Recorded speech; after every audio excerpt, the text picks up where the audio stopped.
What's up, everyone? It's Q from Retro Q Gaming, and I'm sure by now you know I'm a huge fan of the masterpiece series that is the Shenmue series. Shenmue 1, Shenmue 2, and hopefully Shenmue 3. So, as it stands at the moment, Gamescom is just getting started, and late last night, Sony, Deep Silver, WiseNet, whoever you want to call them, well, whoever decided on the version of it, they released a new Shenmue 3 teaser trailer. So, here is where things get a little bit weird. You've probably seen many variations on this video over the last maybe 12 or so hours. I just wanted to wait till now because the trailer launched at like 1 a.m. my time. I watched it again this morning. I watched it again earlier throughout the day just to get a fresh perspective on it, and just so I was awake and alert when thinking about all the different stuff regarding it. But we're going to get into it now in a minute. But first off, here's something that I do feel like is important to note is let's remember Shenmue 3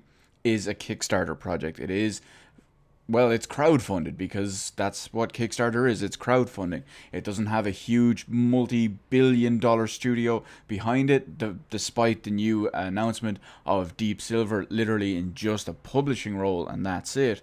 But the point is, Kickstarter has a bit of a bad rap, and some of it, to be honest, probably a lot of it, is justified. The big high-profile kind of flops coming straight out of Kickstarter lately are, say, the likes of Mighty Number 9, and unfortunately Bloodstained Ritual of the Night may be joining that. Now, we all really hoped that Shenmue 3 wouldn't fall into that category. I still hope that it doesn't fall into that category, and I still have hope that it can go back to give us the exact entry in the series, the third game that we absolutely deserve and desire. And why does Shenmue 3 deserve to be in the same breath as the likes of Kickstarter games like Mighty Number 9 and Bloodstained Ritual of the Night?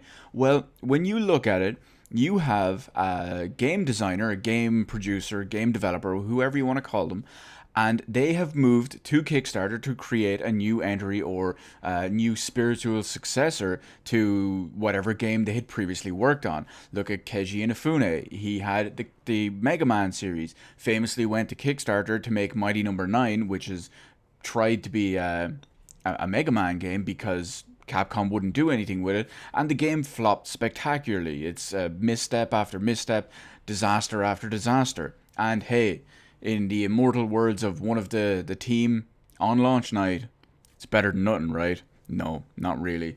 But on top of all of that, you don't just have Inafune. Again, let's look at Kickstarter. You've got, I can always guarantee you I'll mess this name up, Koji Igarashi.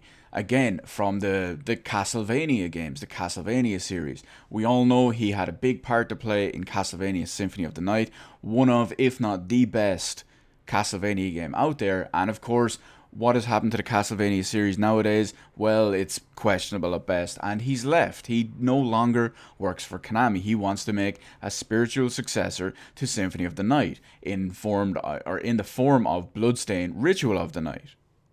And once again, a game that has had a much troubled development since its inception of Kickstarter, or since the success of its Kickstarter. The game has suffered numerous delay after delay after delay, with multiple more teams being added in just to help get them up to speed of where they should have been at the time. Again, despite all these delays. So it's not unreasonable for people to look at, say, these games from legendary designers and legendary directors, and then look at Yu Suzuki for Shenmue 3 and say, hey, I really hope this doesn't go the same way. Now, on top of that is, with the new trailer that was just released last night, we get a first proper glimpse into the shape that the game is taking.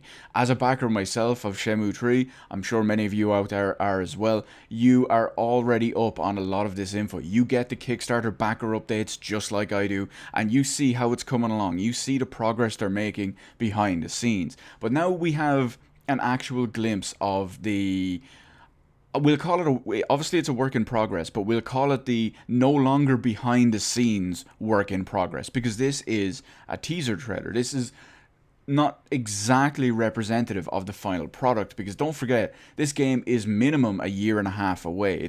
It was recently delayed until the end of 2018. So, having said all that, the big issue that a lot of people are having is that a lot of the stuff we're seeing in this teaser trailer is very rough and it's very lackluster and basic. A lot of the environments are absolutely gorgeous. There's no questions about that whatsoever.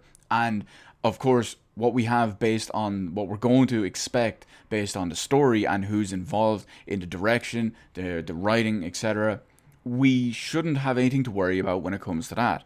But a large part of what the game is going to be its controls, its graphics, and the characters and what brings them to life. So because of that, a huge problem many people are having is one, the graphic style for some of the characters, which I can agree with to some extent. I'll get into that now in a second. But another issue that a lot of people are having are the facial animations.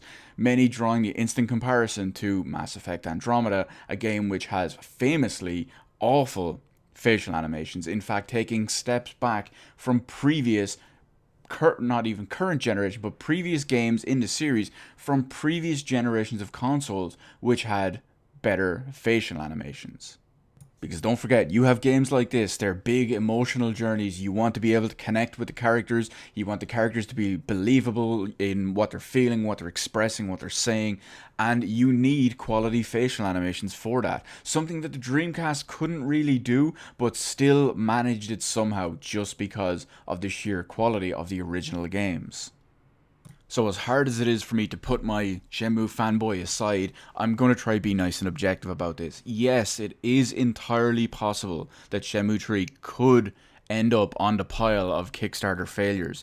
Obviously, I don't want that to happen, and I'm still willing to give them the benefit of the doubt, because let's see exactly why I'm willing to give them the benefit of the doubt.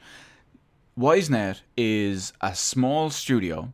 It's literally a Kickstarter studio when you think about it. It's a small game development studio funded by the Kickstarter, by the fans essentially, to make this huge monolith of a game that we're going to hold to an exceptionally high standard, as we do the first two games in the series, rightfully so. Now, when you look at that and you factor that the game has only recently gone into production, it finished pre-production in, I believe it might have been April. It could, once again, these dates are a little bit off the top of my head, but the pre-production only finished within the last couple of months, so it finally only entered its full production cycle. Now, a full production cycle for this game to be roughly almost 2 years, if not over, hence the delays and all withstanding. But the point is, what we see now is a work in progress from this small studio. It's early days, it's a teaser trailer, it's probably not representative of the final product, and I'm willing to give them the benefit of the doubt. So hopefully this time next year, or maybe a year and a half from now, we'll be looking at playing a much visually sounds like the wrong word, but a more refined version of what we've seen so far for Shenmue 3, because I want this game to be as great as it deserves to be. I want this game to be the third entry in the series that it deserves to be. The two games prior are absolute masterpieces. Hopefully this will live up to that, and I really want it to do as well as possible.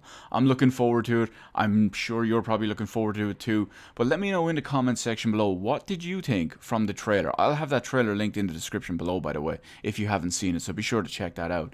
But what do you think with the progress on it? Are you willing to give them the benefit of the doubt because of who they are and the studio, etc., and all the circumstances surrounding it? Or are you instantly legitimately worried? Let me know in the comment section below. Hit the like button, hit the subscribe button. Thank you for watching, and I'll see you in the rest of the videos in my channel.